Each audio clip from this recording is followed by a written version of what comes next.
wani ina shaida baya azumi don ba musulmi bane, za ka iya bada shaidan mutanen anguwanka da musulman da kafiran, za ka iya bada shaida kai ma gwargwadon abin da ka sani. ƙarya ne ya Allah wannan baya sallah, na sani abokin baya sallah, in mun je masallaci gudu yake, kullum a filin bol yake wuni.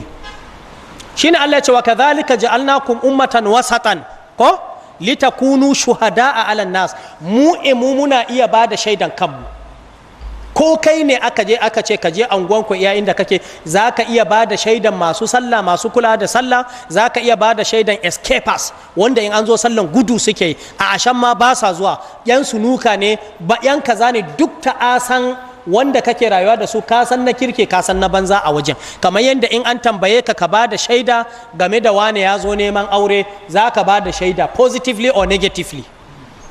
To haka za a tada manzo Allah, ya isar da sako har ya daga hannu ya ce Allahumma hal ballagt, Allahumma fashhad, Allahumma fashhad.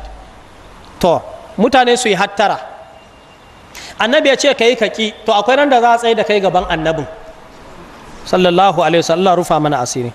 Yawma izin, ku duba a wannan ranan ido ne zai rena fata, a wannan ranar za a fara nadaman da bata da amfani. Kaga mafi sharrin nadama ita ce nadamar ranar tashin kiyama.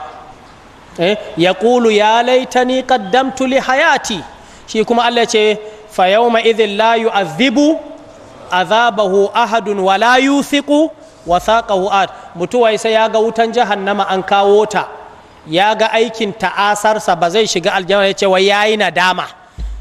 Wai nan ne zai roƙi Allah ya ce ya Allah da a sake mai da mu duniyan nan for the second round, a sake mai da mu duniyan nan a gwada mu a gani ya Allah.